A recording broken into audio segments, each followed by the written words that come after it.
बिस्मिल्लाहिर्रहमानिर्रहीम। Welcome back to एनिमडिकेट physics. Projectile motion का पार्ट नंबर 2 है। लास्ट पार्ट में कुछ एमसीक्यूज मैंने डिस्कस करवाए हैं और उसके बाद जो है वो है question number 20। Which of the following is correct? कौन सा रिलेशन जो है वो करेक्ट है? T is equal to 2√2h divided by g, T is equal to 8h divided by g, Ts is equal to 2h divided by g, या all of above. इनमें से कौन सा करेक्ट ऑप्शन है? Option number A, T is equal to 2√2h divided by g, T is equal to √8h divided by g, या यहाँ पे Ts is equal to √2h divided by g. कौन सा करेक्ट ऑप्शन है?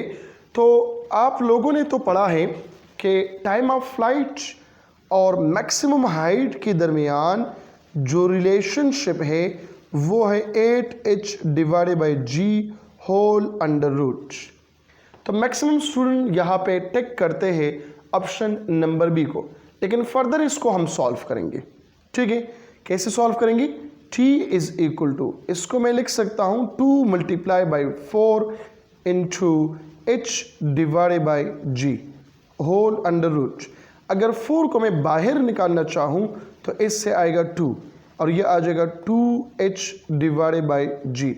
सो T बराबर होगा 2√2h divided by जी।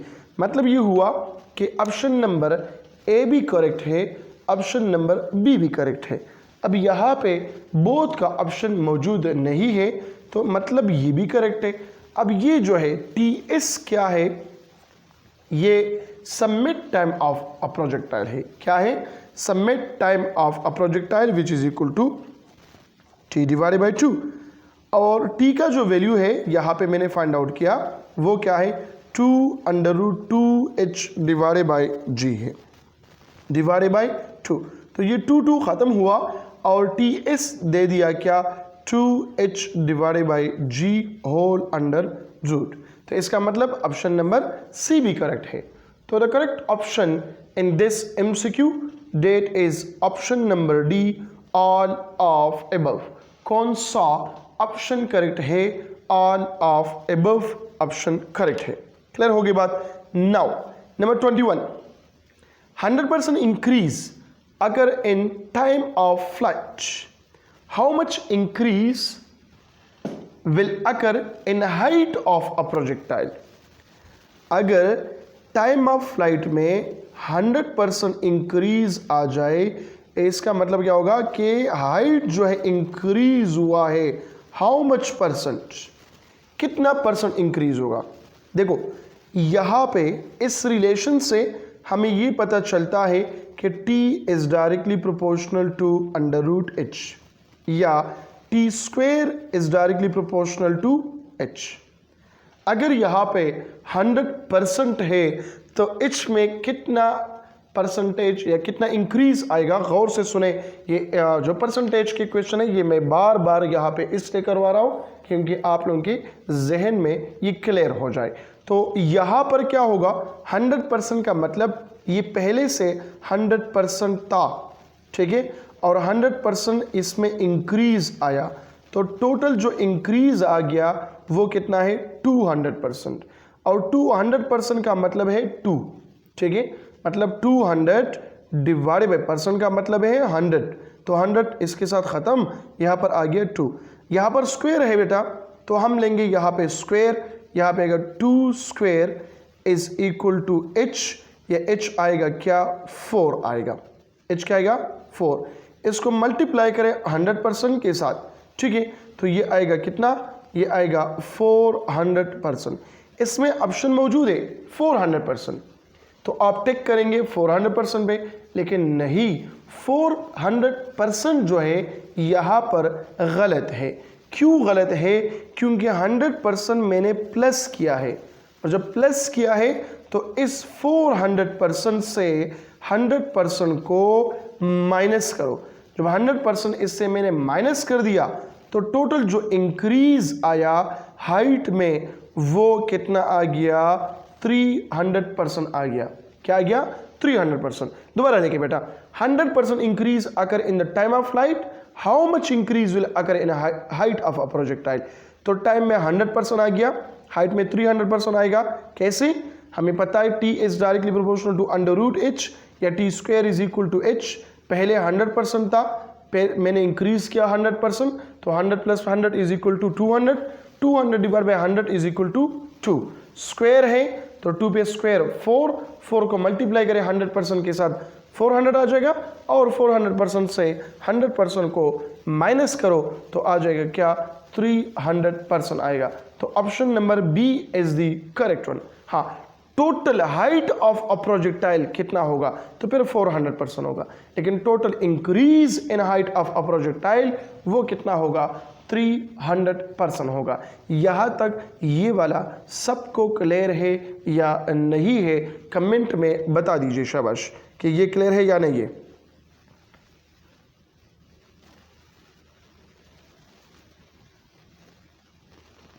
अच्छा जी, तो क्लियर है सबको। नाउ आ जाइए MCQ नंबर 22 में। 22 क्या है, the ratio of time of flight of a projectile and surface of earth to surface of moon. बेटा आप लोगों को पता है कि T इनवर्सली प्रोपोर्शनल है G के साथ, ठीक है, T इनवर्सली प्रोपोर्शनल है G के साथ। अगर मैं time of flight on the surface of earth पे ले लूँ तो ये हो गया GE, लेकिन अगर मैं मून ले लूँ, क्या ले लूँ, मून, तो ये होगा 1 divide by G divide by 6, तो ये 6 ऊपर जाएगा, तो T ऑफ मून ये बराबर होगा 6 time multiply by 1 of GE। तो 1 बाई GE क्या है, वो time of flight on the surface of अर्थ है, ठीक है। तो अब यहाँ पे तो ये इक्वेशन आ गया, लेकिन रेशो मांग रहे हैं on the surface of earth to moon, तो इसका मतलब TE डिवाइडेड बाई TM ये बराबर होगा 1 डिवाइडेड बाई 6, या यहाँ पे हम कहते हैं TM डिवाइडेड बाई TE ये बराबर है किस चीज़ के, 6 के बराबर है, या हम कहते हैं TE divided by TM is less than 1, या TM divided by TE is greater than 1। तो इस MCQ में जो आंसर है वो है ऑप्शन नंबर बी, लेकिन ये अलग MCQ है, इसको उल्टा करें ये अलग होगा, ये अलग है, लेस देन या ग्रेटर देन 1 में अगर आ जाए तो ये अलग होगा। तो एक MCQ में आप लोगों की 4 MCQ और क्लियर हो गई। क्लियर हो गई बात। नाउ आ जाइए 23 की तरफ। The instantaneous momentum of a projectile at point of impact is 10 newton second, at point of projection it will be. देखो ये एक ट्रेजेक्ट्री है, ये x और ये y, ये आ गया एक ट्रेजेक्ट्री, ये है पॉइंट ऑफ प्रोजेक्शन और ये है पॉइंट ऑफ टारगेट।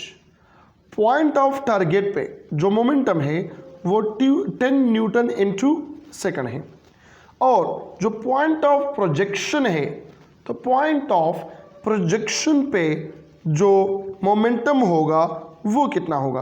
तो ऑलरेडी मैंने इसको क्लास में एक्सप्लेन किया है, आप लोग देख सकते हैं कि पॉइंट ऑफ प्रोजेक्शन पे जो मोमेंटम है, momentum at point of projection, ये momentum at point of target या इम्पैक्ट ये बराबर है mv के।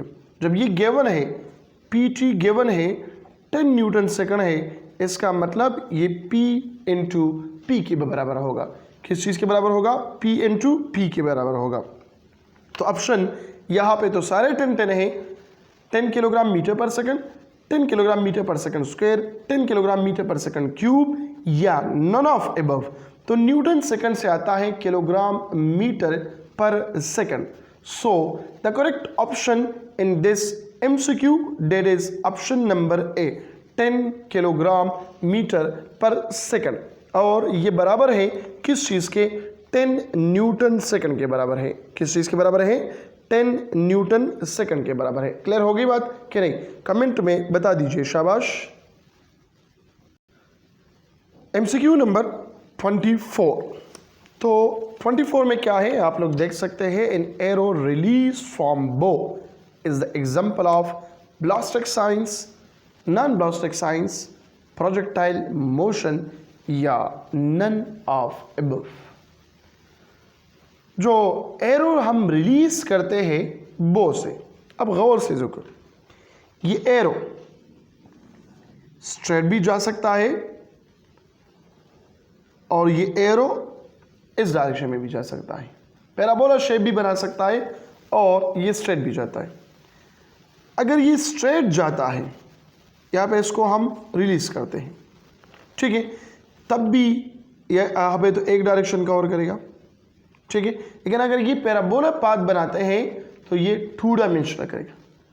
तो हम कहते हैं कि जो एरो रिलीज होता है बो से, ये एग्जाम्पल है किस चीज़ का, प्रोजेक्टाइल मोशन का एग्जाम्पल है। किस चीज़ से एग्जाम्पल है? प्रोजेक्टाइल मोशन का। ब्लास्टिक साइंस में भी 2 डायमेंशनल मोशन आता है, लेकिन ब्लास्टिक साइंस में 2 किस्म के 2 डायमेंशनल मोशन है। एक को हम सर्कुलर मोशन से जानते हैं और एक को हम प्रोजेक्टाइल मोशन से जानते हैं। तो ये जो बो है ये सर्कुलर मोशन तो नहीं करता, या तो ये स्ट्रेट जाता है और ये कर्व पाथ बनाता है। तो इसमें जो करेक्ट ऑप्शन है होगा वो कौन सा होगा? Option number C is the correct one. Clear होगी बात? कौन सा ऑप्शन करेक्ट है? Option number C. Now number 25. At 45 degree, the height of a projectile is equal to range of the projectile, half of the range of projectile, या 1/4 of range of a projectile, या 4r के बराबर है। देखो, अगर याद है तो हमने ये पढ़ा है कि एक h is equal to r है और एक h is equal to 4r है। ये एंगल 76 डिग्री पर होता है और ये जो है एंगल कौन सा होगा? 45 डिग्री। तो इसका मतलब जब एंगल 45 डिग्री का हो तो हाइट ऑफ अ प्रोजेक्टाइल ये बराबर है किस चीज़ के? 4 into r के बराबर है। तो ये भी MCQ में आ सकता है, ठीक है, कि इक्वल कब होगा? जब एंगल 76 डिग्री के बराबर हो, ठीक है। जब एंगल 76 डिग्री हो तो फिर h is equal to r के बराबर है। नेक्स्ट MCQ इज 26. If the angle of projection is 45 degree, then the ratio of minimum to maximum kinetic energy is, और से सुने बेटा, ये आ गया x एक्सिस, ये आ गया y एक्सिस, ये आ गया एक पैराबोला पाथ, ठीक है। यहाँ पे ये पॉइंट ऑफ प्रोजेक्शन, यहाँ पे ये पॉइंट ऑफ टारगेट। क्लियर होगी बात? यहाँ पे सबमिट पॉइंट, ये सबमिट पॉइंट पे जो काइनेटिक एनर्जी है ये कम होता है किस चीज़ से? Momentum at point of projection, या momentum kinetic energy at point of projection, या kinetic energy at point of target. क्यों? क्योंकि यहाँ पे वेलोसिटी का एक कंपोनेंट है, यहाँ पर और यहाँ पर वेलोसिटी के 2 कंपोनेंट्स हैं। इस वजह से यहाँ पे जो काइनेटिक एनर्जी या मोमेंटम होगा वो लेस देन होगा पॉइंट ऑफ प्रोजेक्शन और पॉइंट ऑफ टारगेट से। तो मांग रहा है ratio of minimum to maximum, मतलब kinetic energy at point of submit to kinetic energy at point of projection, ये किस चीज़ के बराबर है? ये बराबर है कॉस स्क्वायर ऑफ थीटा। और एंगल कितना है? 45 डिग्री है। एंगल कितना है? 45 डिग्री। और ये 45 डिग्री बराबर है 1/√2। इस पे ले ले आप स्क्वायर, तो ये बराबर होगा किस चीज़ के? 1/2 के बराबर होगा। So the correct option in this MCQ that is option number B correct होगा। कौन सा ऑप्शन करेक्ट है? ऑप्शन नंबर बी, 1:2 यहाँ पे करेक्ट ऑप्शन है। क्लियर हो गई बात? नाउ आ जाइए 27 नंबर पे। By increasing the initial velocity of a projectile, range and height of a projectile is what? Increase, decrease, decrease increase, increase increase और डिक्रीज डिक्रीज। तो बेटा आप लोगों को पता है कि जो हाइट है वो बराबर है किस चीज़ के, 2vi² sine square theta divided by g. और यहाँ पे रेंज भी आप लोगों को पता है vi² divided by 2g into sine 2 theta. Clear होगी बात। तो यहाँ पे अगर आप देखें तो height is directly proportional to vi² और यहाँ पे range is directly proportional to vi²। अगर हम इस वेलोसिटी को डबल करें बाय इंक्रीजिंग वेलोसिटी, अच्छा इस वेलोसिटी को अगर हम इंक्रीज करें तो हाइट यहाँ पर इंक्रीज होगा, यहाँ पे वेलोसिटी इंक्रीज करें तो रेंज भी इंक्रीज होगा। तो ऑप्शन इसमें कौन सा करेक्ट है, option number C is the correct one. Increase increase ये दोनों यहाँ पर करेक्ट ऑप्शन है। क्लियर हो गई बात कि नहीं? शाबाश। यहाँ पे कमेंट में बता दीजिए कि यहाँ तक क्लियर है या नहीं है। अच्छा जी, यहाँ तक अगर किसी को प्रॉब्लम है, किसी को समझ नहीं आ रहा तो वो आप लोग कमेंट में पूछ सकते हैं। शाबाश। अगर क्लियर भी है तब भी कमेंट में कहे कि क्लियर है, ठीक है। अगर क्लियर नहीं है तब भी कहे कि क्लियर नहीं है, लेकिन एब्सोल्युटली नॉट के बाद यहाँ पे ना करो। क्लियर हो गई बात। नाउ आ जाइए MCQ number 28। Range of a projectile is same for complementary angle, supplementary angle, acute angle या none of above। Range of a projectile ये सेम होता है कौन से एंगल के लिए, कंप्लीमेंट्री के लिए, सप्लीमेंट्री के लिए, एक्यूट के लिए या किसी के लिए भी नहीं है।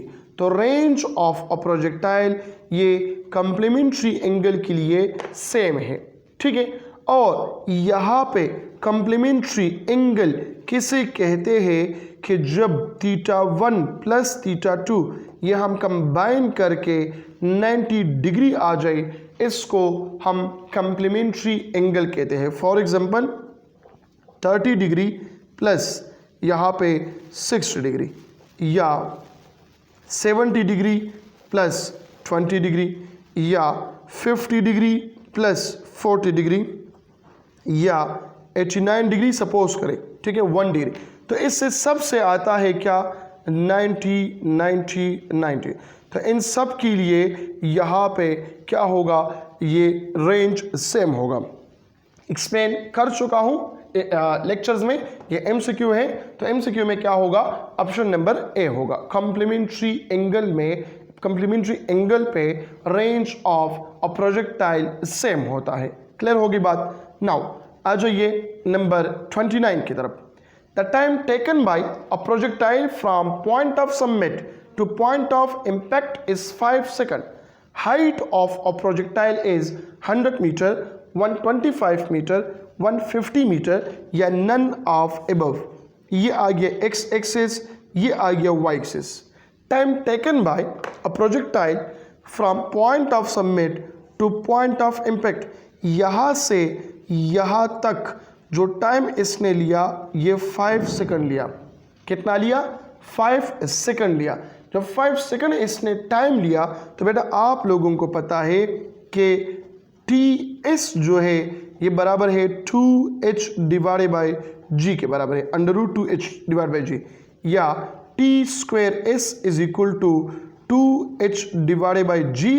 या इससे अगर हम हाइट निकालें तो हाइट बराबर होता है किस चीज़ के, t² multiply by g divided by 2। तो t कितना है, 5 multiply by 5 multiply by 10 divided by 2।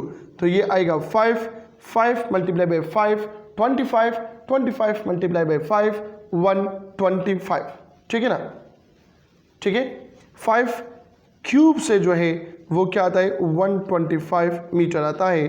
तो ऑप्शन कौन सा करेक्ट होगा, option number B is the correct one, ठीक है। हम कहते हैं ना 5 पंजे 25 और 25 पंजे 125 के 25 पंजे 625, क्या आता है, शाबाश।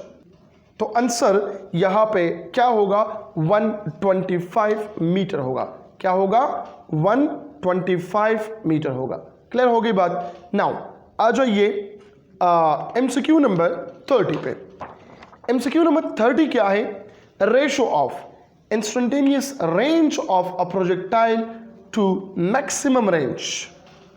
आप लोगों को बेटा ये पता है, मालूम भी है कि रेंज ये बराबर है VI² divided by 2G into sine 2 theta.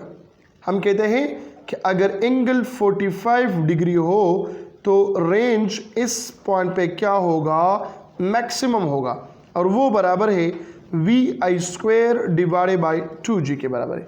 किस चीज़ के बराबर है? VI² divided by 2G। तो इस चीज़ को मैं लिख सकता हूँ R is equal to R maximum into sine of 2 theta. ठीक है, यहाँ पे लिखा है ratio of instantaneous range of a projectile to maximum range. तो ये इंस्टेंटेनियस है, instantaneous divided by R maximum, ये बराबर है किस चीज़ के? साइन 2 थीटा के बराबर है। अब यहाँ पर देखें, ऑप्शन नंबर ए में साइन 2 थीटा नहीं है, ऑप्शन नंबर बी में साइन 2 थीटा नहीं है, ऑप्शन नंबर सी में साइन 2 थीटा नहीं है। So the correct option in this MCQ that is option number D, none of above. कौन सा ऑप्शन करेक्ट है? ऑप्शन नंबर डी करेक्ट है। हाँ, अगर एंगल यहाँ पे होता, अगर 45 डिग्री होता तो फिर हम कहते थे 1, अगर 90 डिग्री होता तो फिर हम कहते थे 0, अगर 180 डिग्री होता फिर भी हम कहते थे 0। अब बस फिर जो भी एंगल होता उसका वैल्यू हम वहाँ पे यहाँ पे करेक्ट करते, यहाँ पे टिक करते। चूंकि यहाँ पे एंगल नहीं है तो फिर यहाँ पे हम टिक करेंगे किस चीज़ को? Option number D, none of above को टिक करेंगे। क्लियर हो गई बात। Now MCQ number 31, if the height of a projectile is 9.8 meter at an angle of 45 degree, time of flight will be what? time of flight का जो formula है वो क्या है? T is equal to 8h divided by G whole under root। अब h given है, कितना है? 9.8 डिवाइडेड बाय G कितना है? ये भी 9.8 है। तो 9.8 ख़त्म हुआ, अंडर रूट 8 आ गया। अब यहाँ पे आप कहेंगे कि अंडर रूट 8 सेकंड तो नहीं है, तो लिहाजा यहाँ पे आप लोग टिक करेंगे ऑप्शन नंबर डी को। लेकिन ऑप्शन नंबर डी गलत है। क्यों? क्योंकि यहाँ पे अगर हम ये लिखे 2 multiply by 4 whole under root n2 second, तो 4 को बाहर निकाले 2 आ जाएगा, 2 अंडर रूट 2 n2 सेकंड। तो ऑप्शन नंबर कौन सा करेक्ट है? Option number B is the correct one, 2 under root 2 second. This is the correct option in MCQ number 31। ठीक है, तो ये हो गए आप लोगों के 31 MCQs। पार्ट नंबर 1 में 17 to 19 MCQs थे, और पार्ट नंबर 2 में उससे ऑनवर्ड ये MCQ आ गई क्या? 31 तक। ठीक है, बाकी जो MCQ है 32 से लेकर 50 तक ये मैं एक्सप्लेन करूँगा नेक्स्ट पार्ट में। तो यहाँ तक जो है मुझे इजाज़त दे दे, और यहाँ पे जो भी क्वेश्चन है आप लोगों का तो वो आप लोग कमेंट में पूछ सकते हैं। अगर कैलकुलेशन में फ़र्क है स्क्रीनशॉट निकाले इस नंबर पे भेजें, या कमेंट में आप लोग पूछ सकते हैं। क्लियर होगी बात। तो मिलते हैं इंशाल्लाह उस पार्ट में, और उस पार्ट में हम इस प्रोजेक्टाइल मोशन को हम क्या करेंगे? कंक्लूड करेंगे और ख़त्म करेंगे। 19 MCQs रह गए, वो 19 MCQs उस पार्ट में मैं आप लोगों के साथ एक्सप्लेन करूँगा। अपना बहुत सारा ख्याल रखें। Thank you so much. अल्लाह हाफिज़।